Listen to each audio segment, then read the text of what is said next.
L'histoire démarre lorsque je me trouve à Bure, chargée de faire un reportage photo pour une future exposition sur Bure.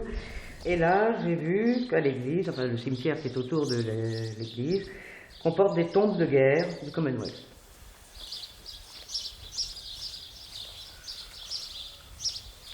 Cinq tombes, des jeunes aviateurs, tous plus jeunes les uns que les autres. Et je me suis dit, bon, qu'est-ce qui leur est arrivé? Où est-ce qu'ils allaient? Pourquoi ils sont tombés ici? Qui étaient-ils?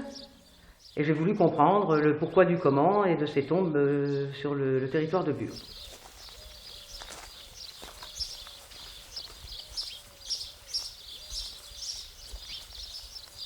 Donc j'ai relevé les noms, les dates, les numéros de matricule des aviateurs. Et je vois l'officier pilote qui a 20 ou 21 ans, je vois le navigateur qui a 19 ans, etc. Et je me dis, mais on ne confiait pas des bombardiers avec je ne sais combien de tonnes de bombes à l'intérieur à des aussi jeunes gamins. C'est ahurissant, une telle responsabilité. Comment est-ce qu'on arrive à cet âge-là à faire ça, et qu'un commandement puisse donner ce genre de fonction, de mission à des aussi jeunes?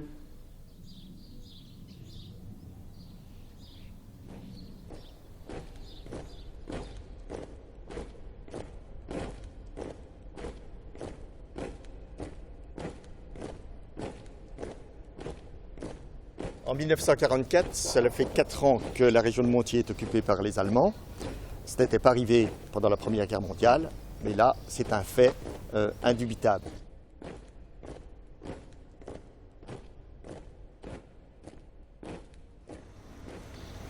Comment vit-on à Montier pendant l'occupation? La priorité, c'est de se nourrir. Pourquoi? Parce que les produits, pendant la guerre, sont rares. Il y a des cartes de rationnement pour les vêtements, pour la nourriture aussi. Donc chacun essaye de produire pour sa propre production d'abord, en cultivant son jardin, en élevant quelques bêtes, et les paysans également en développant leur production personnelle. C'est l'époque où il y a donc des cartes de rationnement, et c'est l'époque aussi où dans les villes on n'a pas ces facilités pour trouver la nourriture.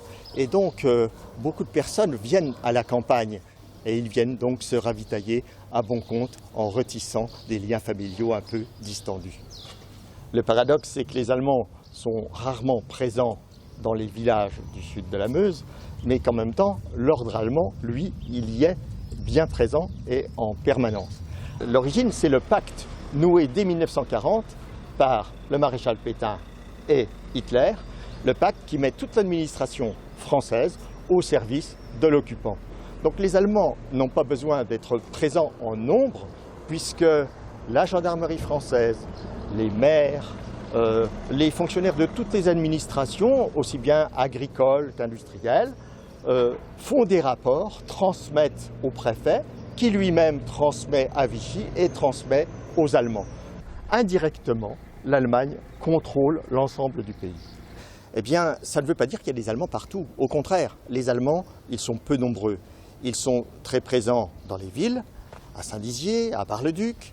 Ils sont très présents sur les routes parce qu'il y a des convois qui passent entre Paris et l'Allemagne. Mais dans les campagnes, on trouve quelques postes, parfois dans les usines, comme à Écureuil, ou bien dans les fermes allemandes, qu'il y a quelques fermes allemandes dans la région. Simplement, on est assuré qu'au moindre incident, tout de suite, des camions, des véhicules allemands arrivent pour enquêter, pour interroger et parfois pour arrêter. Mais en fait, ça a commencé par la population locale, parce que l'église de Bure est sur le haut de la rue, et je suis donc redescendu en me disant, première chose, il faut que je fasse ouvrir cette église pour pouvoir faire des photos, et deuxième chose, je veux retrouver des anciens qui sauraient me parler du crash de ces aviateurs. Il n'a pas été abattu à Bure, il a été abattu, je ne sais pas combien, assez loin d'ici, parce qu'il perdait des bouts d'ailes, des bouts de... L'avion était en flammes déjà quand il est passé au-dessus de Bure, il a été s'aplatir juste au bout du village. C'était sur le matin, c'était pas avant minuit, c'était après minuit.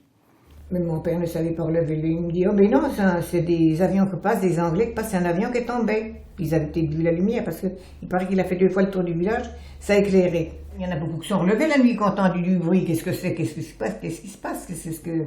Bon, ils ont monté au bout du pays, mais ils ont vu que... Où est-ce que ça se passait? Puis on a monté en haut de la rue de l'église, là. Puis de là, on le voyait bien. On sait, tout le monde était réveillé, là. Ça a fait du bruit, vous pensez. Puis tous les fusées, tout ça, enfin les bombes qui explosaient par la chaleur du feu. Alors ça faisait un feu d'artifice. Hein. Il fait jour à 6 heures, là, au mois d'avril, alors on commence on bavarde un peu, puis faut aller faire le travail. Hein. C'est pas parce que l'avion est tombé qu'il faut pas soigner les bêtes et tout. Quoi. Le lendemain, je suis allée sur les lieux du crash. Ça m'a fait mal au cœur de voir les hommes carbonisés. Il n'était pas plus, les trous n'étaient pas plus longs que ça. Et puis, tout gros, enflé, tout. Oh, c'était méconnaissable, quoi. Beaucoup se sont relevés pour porter secours. Mais c'était même pas possible. Quand il a fait jour, du moins, ils ont monté voir. C'est de là qu'ils l'ont vu. Ma mère m'a dit il y a 5 soldats de tués. Mais ce que j'ai trouvé drôle, ils étaient toujours tous habillés, le casque sur la tête, mais ils étaient tout noirs. On ne peut plus reconnaître. On ne le reconnaît pas. C'est une forme, et puis c'est tout. C'est pas ça. C'est une image qui me restera toujours. C'est pas tellement l'avion, c'est les hommes que j'ai vus là par terre. Ça m'a fait mal, quoi. De voir. On plantait des pommes de terre à côté, au bout du village. Les gens passaient près de nous, ils allaient voir l'avion. Alors ça, on a vu du monde défiler. À pied, à cheval, en voiture.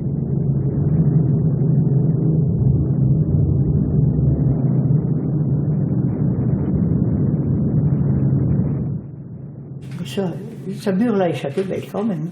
On a monté, on était bien 200 personnes. Il y en avait d'Inville, c'est loin pourtant d'Inville, mais ils étaient venus en vélo, puis dans le coin, pour voir. Puis comme le maire avait un chariot, puis son cheval, ils nous ont mis les cercueils dedans. Et puis on a remonté la côte. Moi j'ai fait attention, j'ai dit oui, il y a quand même du monde quand même. On n'a pas rentré dans l'église parce qu'en partie c'est des protestants les Anglais. Le curé était venu, les servants étaient habillés, mais ils n'ont pas rentré dans l'église. Les 5 aviateurs qui se trouvaient à l'avant sont carbonisés dans la carlingue.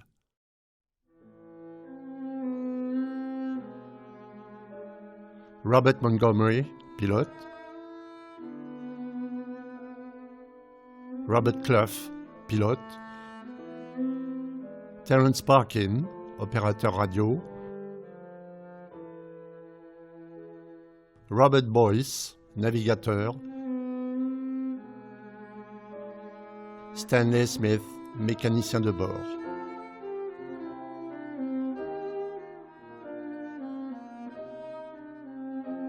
Deux aviateurs peuvent sauter en parachute avant le crash et ont la vie sauve. Les vétérans ont commencé à me donner des informations et surtout ils m'ont donné l'adresse du fils d'un des aviateurs, un aviateur rescapé. J'apprends donc qu'il y avait un rescapé, donc Madame Gervaiseau me le confirme parce que dans la campagne on se disait tout bas, etc. Bah oui, il y avait que 5 aviateurs enterrés, les Allemands avaient capturé un 6e, et où était le 7e?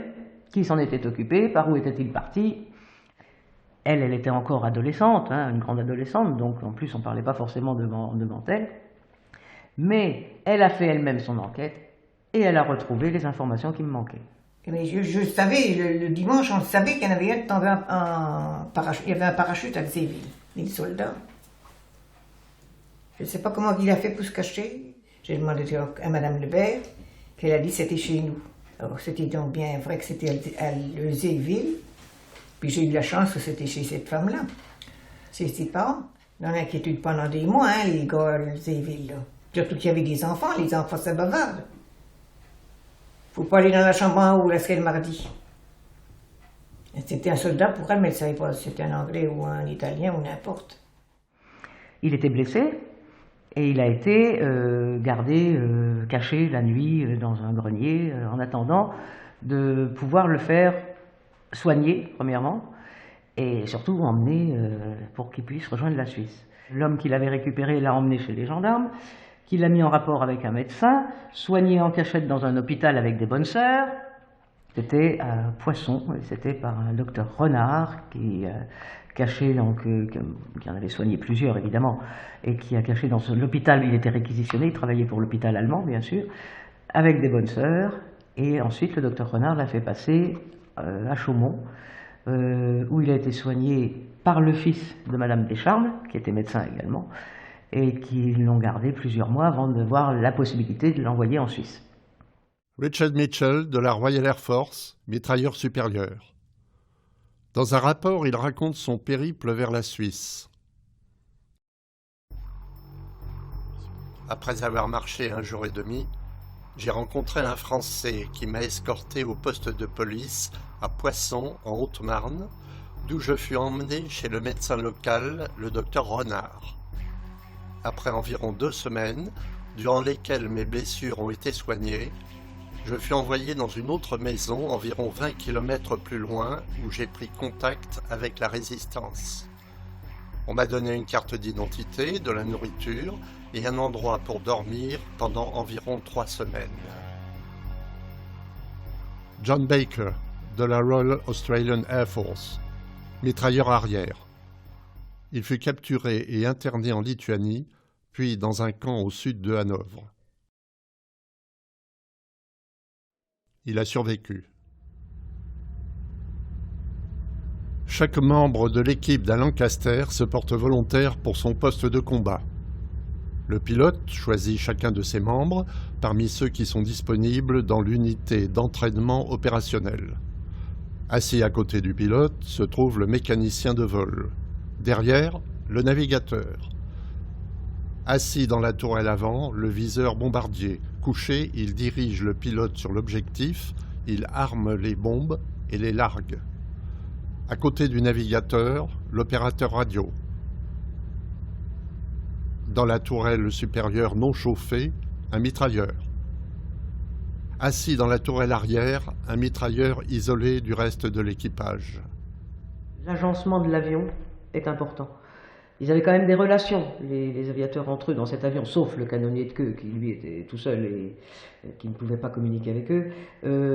Des relations qui étaient importantes parce que la première heure de vol, elle était tranquille, ils survolaient l'Angleterre, il n'y avait pas de souci.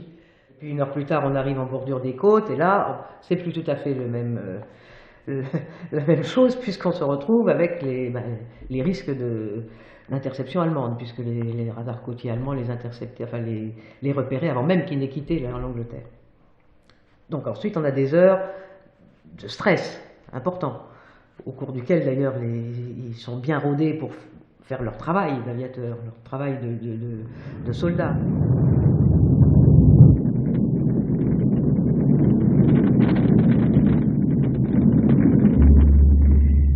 Donc après avoir découvert ces tombes anglaises à Bure et être entré en relation avec la Royal Air Force et avec les vétérans du 49e Squadron, j'ai découvert qu'il y avait eu d'autres crashs tout près de chez nous, donc à Montier et à Biencourt, sur Orge. Donc je suis venu au cimetière de Montier et de Biencourt et là j'ai donc découvert de nouveau des tombes, des numéros de squadron et de matricules d'aviateurs et j'ai repris ma quête auprès de 2 autres squadrons, le 166e et le 103e. Un mois après le débarquement des Alliés sur les plages de Normandie, le commandement anglais décide de la destruction des installations ferroviaires de Revigny-sur-Ordun, un point stratégique entre la Normandie et la Roure. 107 Lancaster sont engagés.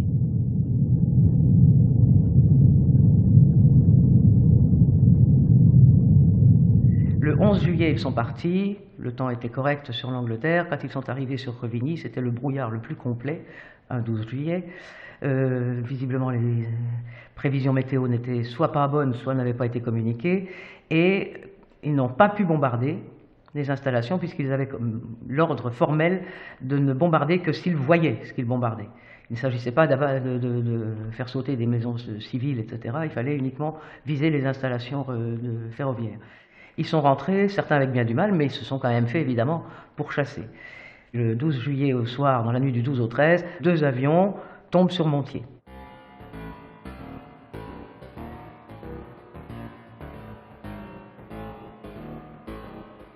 Ça s'est passé dans la nuit.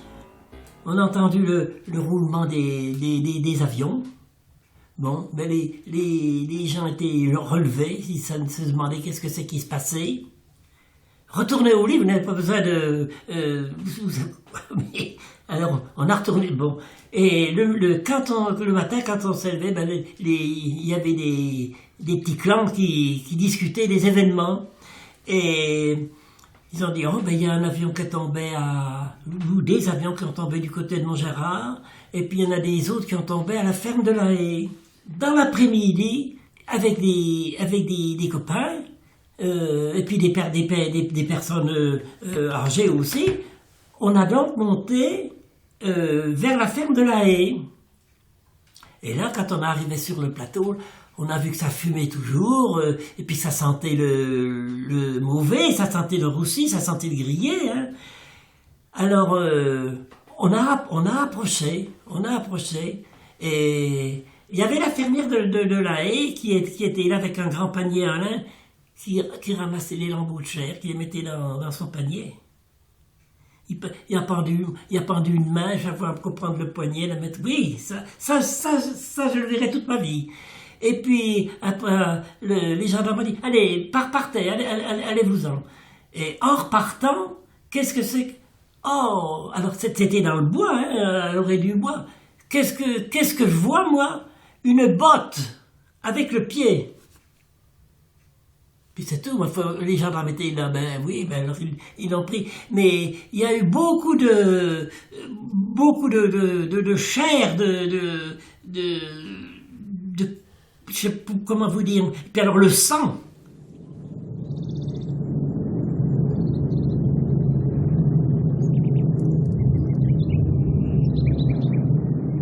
On a été longtemps, je ne dis pas un pèlerinage, mais parce que ça avait fait un trou, hein, et puis alors le bois. Mais ça s'est bien remis, la végétation. Et maintenant, on ne voit plus rien. Hein. Cette même nuit, à Lancaster du 103e Squadron, dont la mission est aussi de bombarder les installations ferroviaires de Revigny-sur-Ornain, est abattu, touché probablement par un tir de Lancaster. Il s'écrase en feu près de la ferme de Montgérard, exploitée par la famille Jeanmaire. On se trouve avec 2 avions dans la nuit du 12 au 13 juillet, sur Montier, qui sont tombés à 3 minutes d'intervalle. Là, il y a 7 aviateurs qui périssent tous carbonisés et déchiquetés en plus dans l'explosion de leur avion. À la ferme Jeanmaire, on écoutait très discrètement la BBC. De Londres, cette radio informait les Français de l'avancée des troupes alliées depuis le débarquement. Monsieur Hubert Jeanmaire, fils du fermier, se souvient parfaitement de cette nuit de cauchemar. Et on voyait des flammes et les balles qui explosaient parce qu'il y a de la chaleur. Et puis le gasoil, tout ça, c'était allumé. Je dis à la première heure, à 5h30 du matin, avec mon frère, qui me suit, il a un an moins que moi, et on va aller voir quand même qu'est-ce qui se passe. Ça pétait toujours un peu, mais plus tard. Mais ça sentait le brûler. Les cadavres. Alors là, on a pu bouger. On voyait là qu'il était décapité. Hein. Puis brûlé. C'est l'horreur. Alors peut-être plus loin. Ah non. On pensait que les Allemands allaient venir voir un peu ce qui se passait. Vers 8-9 heures, il y a une automitrailleuse qui vient, puis un Allemand, il me demande s'il n'y avait pas d'avion qui tombait. Ben, j'ai dit si. Il est tombé sur notre ferme, là, pas loin. Ah, vous pourriez nous le montrer? Ben, oui. Alors, ils m'ont fait monter dans leur auto mitrailleuse. Là. Il y avait au 50 personnes. Alors là, ils commençaient à être en furie. Alors, j'aurais dit, moi, messieurs, moi, je m'en vais. Ils ont repassé. Peut-être à midi, je ne sais pas quoi. Puis ils ont dit à mon père, vous pouvez vous occuper. des morts. On les a ramenés déjà dans une pièce, et puis avec des draps, tout ça. Ils étaient à la ferme, en attendant. Il y avait un menuisier à ce moment-là, il y avait un ébéniste, il y avait 2 charrons. Ils ont fait des petits cercueils pour ramasser parce que il y en avait quand même je crois qu'il y en avait un qui était, qui avait les jambes coupées, qu'ils ont dit. Moi, On voit toujours les cercueils, et puis les draps. Et puis directement après, ils ont descendu à l'église, quoi. Mon père était allé conduire avec un cheval, un petit chariot dans le temps qui... Ça a fait un enterrement formidable à Montier. Incroyable. Avec les drapeaux. Et comment allez-vous dire? Et le doyen, ben oui, il avait quand même fait la guerre. Il avait dit, vous allez faire des bouquets tricolores.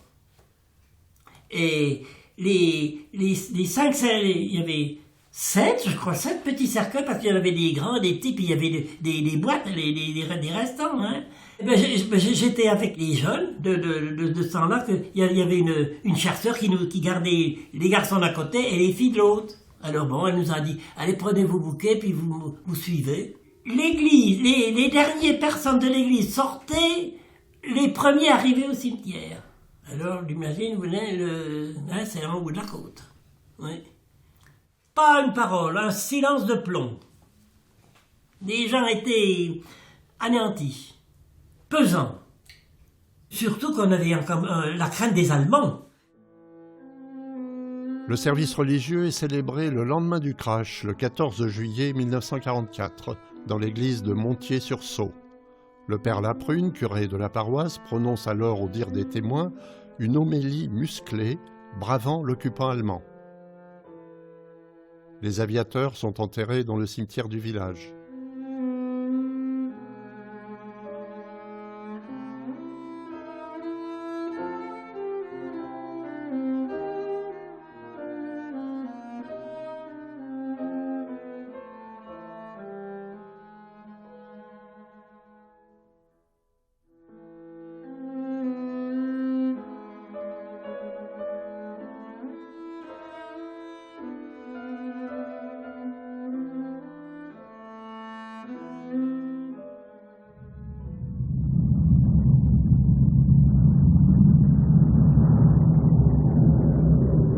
Pilote se devait, avant d'évacuer son avion lui-même, de faire sortir son équipage, mais surtout de maintenir son avion à peu près à niveau pour que l'équipage puisse sauter et utiliser le parachute. Et tant qu'à faire, dans un lieu qui, ma foi, leur permettrait peut-être de s'en sortir, c'est-à-dire pas au milieu d'un no man's land, etc. Et ils sont tombés dans un bois entre Montier et Morlaix. Un est sorti tout seul. Il a pu aller vers une ferme dans le noir, etc. Il était brûlé aux jambes.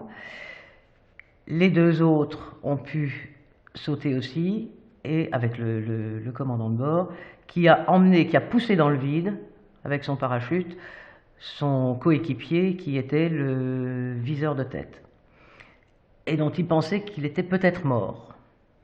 Donc ils ont sauté tous les 2, ils ont ouvert les parachutes, il a ouvert les parachutes, et à l'arrivée en bas, le 2e était groggy, mais n'était finalement pas mort.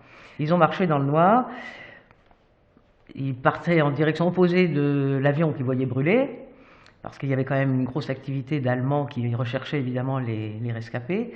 Ils sont partis dans le noir, ils sont arrivés dans un village qui était Morlaix, et ils ont trouvé une grange. Ils ont essayé d'ouvrir, une ne s'est pas ouverte, la 2e s'est ouverte, ils sont rentrés dans la grange. Et ils étaient dans une étable en fait. Et puis, bon, évidemment, ils ont fait un peu de bruit, les vaches ont meuglé, bref, et la fermière est arrivée, le fusil à la main, ou le bâton, je ne sais pas, et elle a allumé, elle s'est trouvée face à 2 Anglais un peu, qui ne devaient pas avoir très bonne mine, ne devaient pas être tout propres, et eux se demandaient qui ils avaient en face d'eux, et une fois, voilà, elle les a cachés, ils ont passé la nuit dans sa grange, et le lendemain, elle les a emmenés dans une autre ferme, la ferme de Chabot, qui se trouvait aussi à Montier, et ils ont retrouvé là leur 3e collègue. Le 4e, quant à lui, marchant tout seul, pareil, il trouve une ferme, Mais là, les fermiers qui avaient été réveillés le font entrer. C'était la ferme de M. Moulin. Et dans les 5 minutes qui ont suivi, la ferme était éclairée par des voitures allemandes, enfin des tout-terrains allemands. Madame Moulin a poussé l'aviateur dans l'armoire, qui était dans la pièce commune. Les Allemands voulaient savoir s'ils avaient trouvé des aviateurs. Ils n'ont pas trouvé d'aviateurs. Les Allemands sont repartis, ont emmené M. Moulin et son fils pour les aider à débarrasser les restes des aviateurs qui étaient donc carbonisés. Et Madame Moulin s'est retrouvée avec l'aviateur dans l'armoire. Et puis bon, ils l'ont caché peut-être ailleurs que dans l'armoire dans un premier temps. Et le soir, M. Moulin l'a emmené dans les bois, près de la ferme de Chabot. Et là, ils ont donc pu se rassembler. Celui qui est arrivé chez M. Moulin a décidé qu'il ne restait pas là, il pouvait marcher. Il avait mal à la jambe, mais il pouvait marcher. Et il partait pour la Suisse. M. Moulin lui a donné le calendrier des postes pour qu'il ait une carte. Tous les aviateurs avaient leur carte de France et d'Allemagne autour du cou, puisque c'était imprimé sur un foulard en soie. Donc avec sa carte générale qu'il avait autour du cou et la carte du calendrier des postes, il a avancé, il est parti vers la Haute-Marne, Chaumont, et puis ensuite il a réussi à passer en Suisse par Pontarlier et Montbéliard. Vous avez les détails complets de la marche de l'officier anglais vers la Suisse. On l'a jour par jour parce qu'il a tout noté dans un calepin.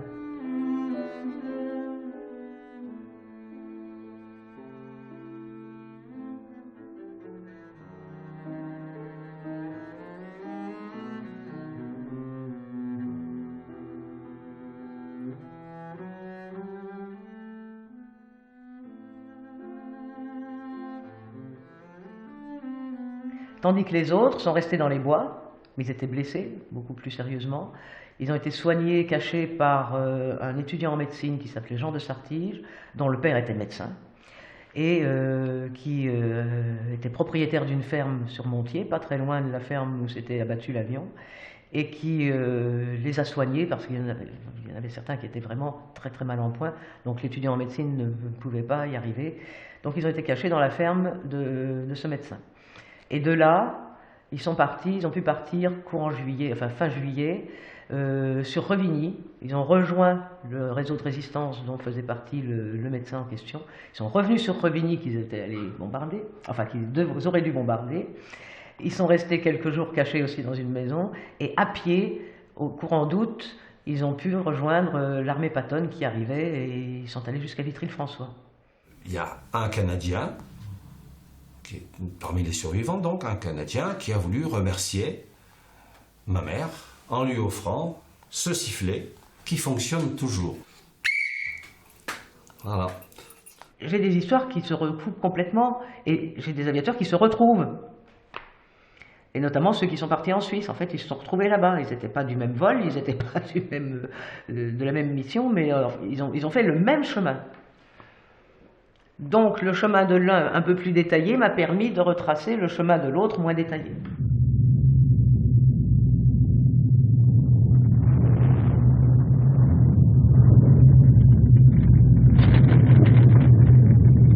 Le 15 juillet 1944, un autre Lancaster est abattu par un chasseur allemand de la base de Saint-Dizier. Il s'écrase vers 1h30 du matin à quelque distance du village de Biencourt-sur-Orge. Les 7 occupants de l'avion sont décédés, carbonisés, et là encore, l'avion a explosé, donc en fait, on a affaire à des corps qui sont très déchiquetés. Et là non plus, dans le cimetière, il n'y a pas autant de tombes qu'il y a d'aviateurs enterrés. Bon, les aviateurs donc sont récupérés par les habitants qui étaient sur place, qui m'ont récupéré, et dont un jeune, qui à l'époque était très jeune, et qui est allé avec son père pour récupérer les restes et rassembler les restes des aviateurs. Et qui a fait un récit écrit, je vais dire, de cette matinée-là. Pierre Jacquinot, 14 ans à l'époque, raconte. C'était terrible. L'avion était dans le revers des friches de la Lucie Thomas. Cela éclatait encore. Il y avait une multitude de morceaux de parachutes et de chair dans les arbres. Très vite, on a fait l'enterrement. Terrible. Moi, cela m'a profondément marqué. J'ai toujours honoré chaque anniversaire avec des fleurs sur le lieu de l'impact. Pour moi, c'était comme un devoir.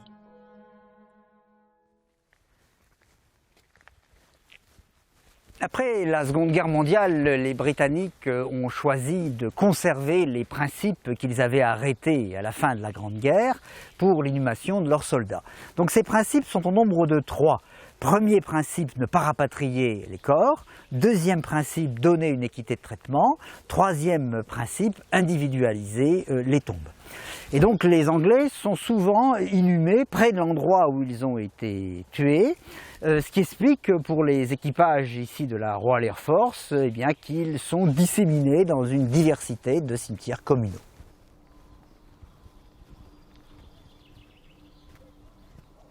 Voilà, 7 hommes, l'équipage au complet d'un Lancaster. 7 hommes parmi les 57 000 hommes du Bomber Command qui sont tombés durant la Seconde Guerre mondiale. Tous les soldats britanniques qui sont inhumés dans les cimetières communaux, eh bien, sont inhumés dans des tombes qui ont cet encadrement-là de béton. Et donc cet encadrement marque la concession à perpétuité, mais indique aussi que nous sommes ici en territoire britannique. C'est une stèle qui porte le principe d'équité, c'est-à-dire qu'elle est la même pour tous les soldats, quel que soit leur grade, quelle que soit leur unité, quelle que soit leur origine sociale, quelle que soit leur religion. Donc c'est une stèle qui a été choisie pour son harmonie, qui unifie les choses, qui universalise énormément. Donc elle est en pierre de Portland, qui est une pierre calcaire anglaise.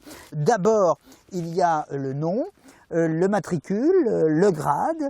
Air Gunner, donc c'était le mitrailleur, la fonction, l'unité, la date de décès, et puis l'insigne de la Royal Air Force qui indique sur les tombes l'origine régimentaire, avec la devise de la Royal Air Force, per ardua ad astra, à travers les ténèbres vers les astres.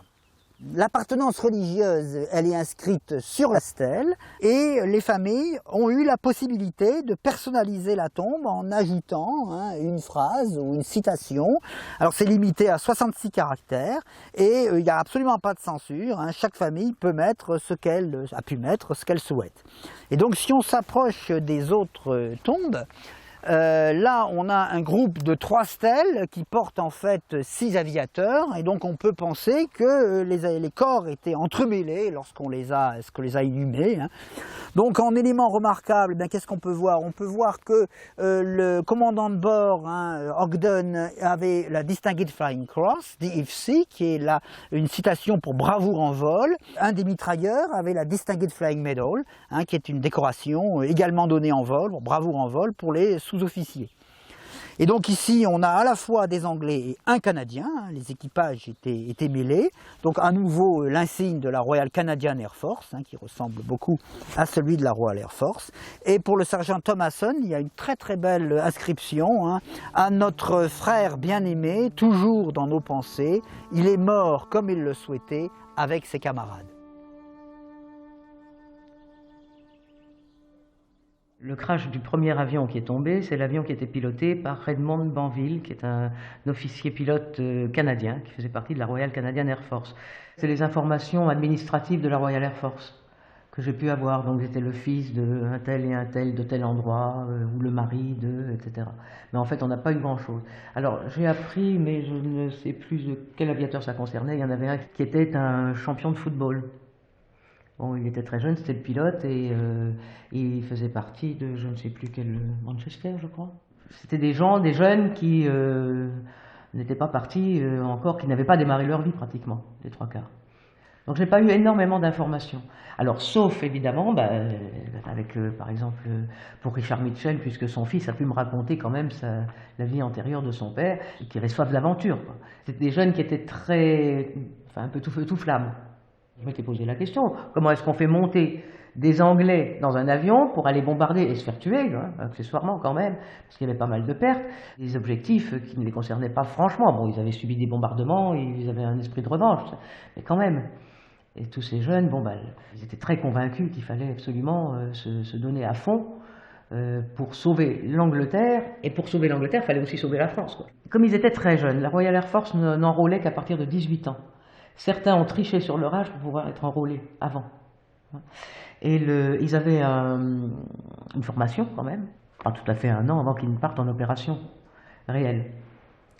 En général, les équipages se connaissaient bien, d'ailleurs, c'était toujours les mêmes équipages.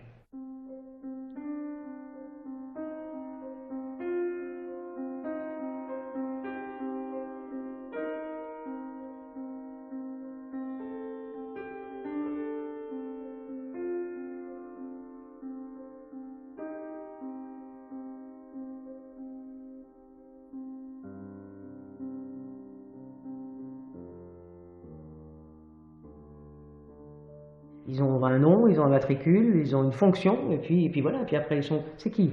Bon, quand on les voit, ça parle un peu mieux quand même. Je veux dire, on se souvient que ce sont des gens de chair et d'os, enfin je veux dire, qui vivaient normalement, qui riaient, etc. Ils étaient là, je ne vais pas dire par hasard, c'était une guerre mondiale, c'est entendu, mais je veux dire quand même, ils ont pris des risques immenses, et les gens qui les ont aidés ont pris des risques encore pires, finalement. Et là aussi, je voulais mettre un peu l'accent sur les gens qui les avaient aidés, les gens qui étaient dans, on va dire, dans la clandestinité, par définition, dans l'anonymat, qui écoutaient la BBC dans le fond de la cave ou du grenier pour attendant le message qui allait les informer d'un parachutage d'armes ou de quelque chose comme ça. Je veux dire, c'est sidérant aussi, tous ces gens qui ont pu prendre part à ce mouvement souterrain, je veux dire, et complètement anonyme. Ils l'ont pas fait pour avoir les honneurs, d'avoir des médailles qu'ils n'ont pas eues d'ailleurs, puisque pour beaucoup, ils n'ont jamais été connus. Les rescapés ont été très reconnaissants. Et ils ont vraiment fait en sorte que les gens qui les avaient aidés, Marie Guillemin, la famille Moulin, soient officiellement reconnus par les autorités britanniques ou américaines. Les évadés, puisqu'il s'agit bien, on les appelle les evaders en anglais, donc qui sont restés en contact avec les familles qui les avaient aidés, et notamment 2 d'entre eux. Donc Redmond Banville, le pilote officier canadien du premier avion abattu, qui est resté en contact avec la famille de Sartige, essentiellement, la famille Guillemin, mais surtout la famille de Sartige, donc le médecin. Et puis Charles Crochel, donc l'Australien, qui est reparti en Suisse à pied, est resté, lui, en relation avec la famille Moulin. De Richard Mitchell, à Bure, lui, par contre, est resté en relation longtemps avec Madame Descharmes, de Cuves, et lui a écrit, et il l'appelait, bon, j'ai une lettre qu'il lui avait envoyée, et il l'appelle maman. C'était sa 2e maman, sa maman française. Disons que les gens qui étaient concernés par ça, effectivement, ont gardé des visions très fortes d'une part, n'ont jamais pu oublier ça. Certains, comme M. Jean Maire de Montier, qui était aussi, il avait 16 ans, donc il n'était pas bien vieux, au-delà de la vision d'horreur, c'est toujours dit, mais ce sont des jeunes étrangers. Pour lui, c'était des étrangers qui étaient venus pour aider à libérer la France du joug nazi et rétablir la démocratie et la liberté de penser et d'agir. Et M. Jean Maire aujourd'hui, quand on lui parle de cette époque-là, il dit, dites bien, surtout dites bien à tous les gens que vous voyez, qui n'oublient jamais, jamais. On est en liberté, mais c'est pas facile à garder la liberté. Il faut se battre pour garder sa liberté. Et quand il y a des élections, il faut aller voter. Il ne faut pas laisser les autres penser à sa place et décider à sa place. Et c'est un leitmotiv. Un leitmotiv qui est venu de ce qu'il avait vécu, la privation de liberté, l'occupation. Il a vécu la libération et il voit maintenant une évolution qui lui donnait à penser qu'il était nécessaire de faire des piqûres de rappel.